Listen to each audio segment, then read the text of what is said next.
Welcome back, everyone. Today, we're jumping into something super practical, job interviews.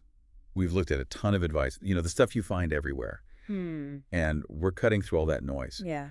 Our mission today to give you the kind of answers, the strategies that hiring managers are actually looking for. Exactly. Forget the sweaty palms. We want you walking in feeling prepared, confident. Totally. Stand out. That's the goal. That's right. We've gathered some really fantastic insights on those common questions, and Uh-huh. we'll break down not just, what to say, Right. but the why behind it. Why these answers actually work. Think of this as like a personal coaching session. Perfect.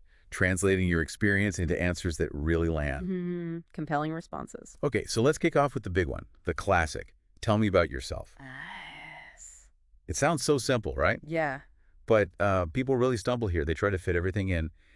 How do we make this a strong opening? Well, what's fascinating here is that this question, it really sets the stage for everything else. A great answer immediately frames you.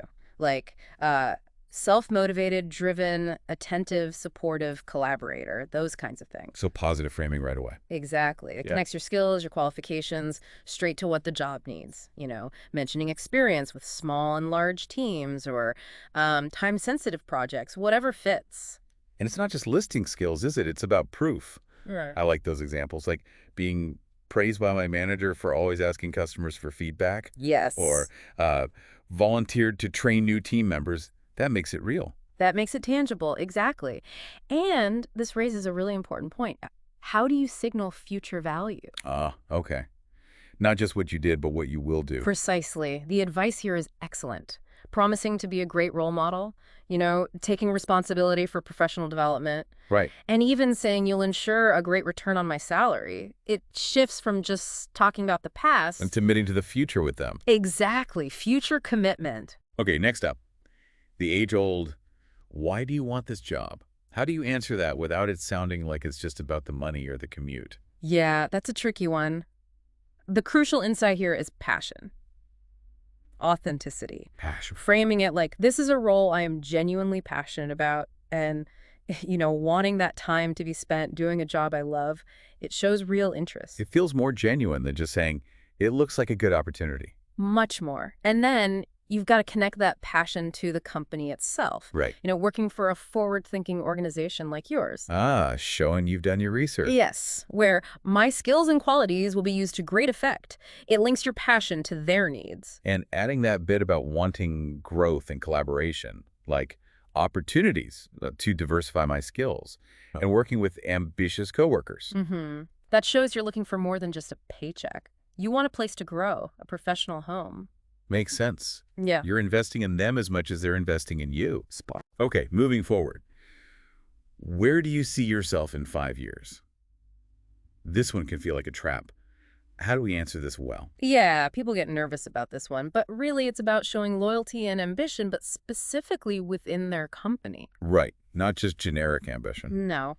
The best answers focus on longevity with them. Something like, I'd hope to still be working for your company, Okay. maybe with extra responsibility or hopefully having earned a promotion.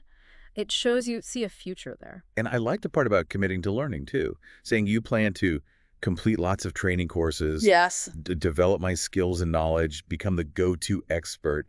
That shows real initiative. Absolutely. It's about building a long-term career with that specific company. It reassures them. Okay, let's get practical. How do you organize your work? Seems simple, but what makes an answer stand out? It's about showing you have a system, but you're not, totally rigid. A systematic approach. Right. The advice to start with a clean workspace, that sets a good tone. Then prioritize tasks based on my team's objectives. I loved that color-coded system they mentioned. Red tasks are urgent, orange tasks second. Yeah, the red, orange, green thing, it's super clear. Green tasks can wait. Yeah, It gives them a concrete picture of how you operate. exactly. But the key part really is the flexibility, mentioning you leave space during the working day to respond to any urgent requests from my manager. So you're not just stuck in your plan. You can adapt. Precisely. It shows you're responsive, adaptable to real-world needs. That's huge. Okay, let's talk strengths. What are your greatest strengths? How do we go beyond just listing adjectives. Yeah, just listing words isn't very convincing, is it? Not really. The power comes from explaining how those strengths actually deliver value. So you might list problem solving, adaptability, being responsive, embracing change. That's fine. But then you immediately give examples, like taking ownership of problems, being flexible with my duties, or embracing change with a positive attitude, specifically to help the company beat its closest competitors. So linking the strength directly to a business outcome That's it. It shows the impact of your strength, not just the trait itself. makes total sense. Now, the dreaded question. What is your biggest weakness? How do you answer that honestly without shooting yourself in the foot? Right, nobody likes this one. The key is self-awareness and showing growth. Okay. Acknowledge a genuine weakness, something real. Like maybe sometimes get impatient, especially when the progress of my team is slowed down by the inaction of others. Okay, that feels honest. It does, but then crucially, you pivot immediately to how you're actively managing it. Ah, the solution part. Yes, so turning that frustration into positive energy to maybe negotiate with contractors or suppliers or find another way forward, it shows you're aware and you're proactive about it. So it's about growth, demonstrating you're working on it, not just stating a flaw. Exactly, it's constructive. And what about handling conflict? How would you handle a conflict with a coworker? Because, let's face it, conflict happens. It absolutely does, and interviewers want to know you can navigate it professionally. So how do you show you're a team player even when things get tense? The advice points to a structured approach. First step, assess my own words and actions. Take some accountability. Right. Self-reflection first. Then, meet with my coworker in private. Understand their perspective. Don't make it a public drama. Good point. Keep it professional. And finally, have open conversations focused on finding an amicable solution that helps the team progress. It's all about resolution, collaboration, getting back on track. Very mature, very team-focused. Okay, we're nearing the end of the common questions. Describe yourself in 3 words. Short and sweet, but how do you make them count? Yeah, it's tough to boil it down. The suggested words like loyal, ambitious, reliable are good because they're strong, positive, and connect back to other things you've hopefully shown. So they shouldn't come out of nowhere. Ideally not. Loyalty ties into wanting that long-term career. Ambition links to growth and taking initiative. Reliability connects to getting tasks done on time to a very high standard. It becomes a powerful little summary of your professional brand. Exactly. A succinct reminder. Okay, another one that seems a bit personal. What do you do in your free time? Why do they ask this? Is it just curiosity? Well, it's partly about seeing you as a whole person, not just a work machine, but it's also about looking for clues about discipline, balance, and maybe even continuous learning. Interesting. So the answer matters more than I thought. It can. Saying you spend quality time with friends and family, maybe hit the gym 3 times a week, shows balance and discipline. Right. And adding something about self-development, like being an avid reader and mentioning a relevant book like Atomic Habits, that shows a commitment to growth outside of work hours. It paints a picture of someone well-rounded and proactive. Exactly. Grounded, growth-oriented. Okay, then there's the delicate one. Why do you want to leave your current job? Yeah, you never want to badmouth a previous employer. That's a huge red flag. Definitely not. The key is to focus on the future, on growth. Frame it positively. Something like, I feel I've reached my full potential in my current role, and you're ready for the next chapter of my career. So it's about your readiness for something new, not about escaping something bad. Precisely. Keep it forward-looking and focused on your professional development and ambitions. Got it. And now, the big finale. Yeah. The pitch. Why should we hire you? This is where you really need to sell yourself. This is your closing argument.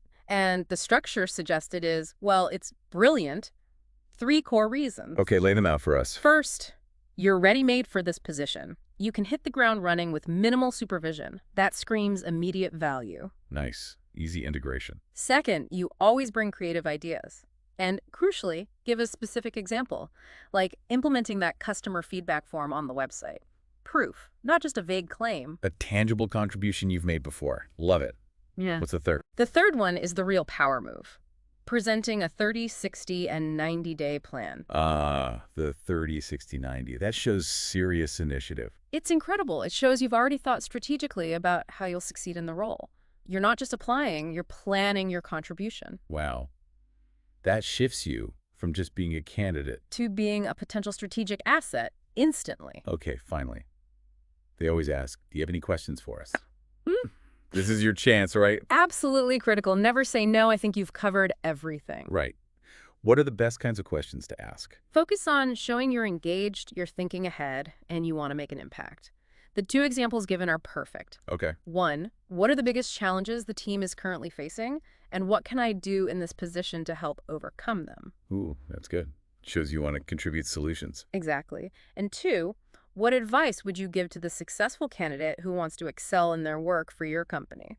Also great. Shows your focus on excellence and hitting the ground running. Right. Both questions show you're already thinking like part of the team, ready to add value immediately. Fantastic. Yeah. So that wraps up our look at these key interview questions. It really comes down to preparation, doesn't it? Preparation, thoughtful answers, and really showing your value. And understanding the why behind the question, like you said. Exactly. It's not about memorizing scripts. It's about understanding the interviewer's intent and crafting responses that genuinely showcase your strengths, your fit, and your enthusiasm. So take these ideas, everyone. Practice them. Make them your own. And walk into that interview feeling ready. Feel confident. We really hope this discussion gives you the clarity and the insight you need to shine. Absolutely. That next opportunity is out there. Keep learning, keep practicing these approaches. We'll be back soon with more insights to help you navigate your career. Until then, go out there and ace that interview.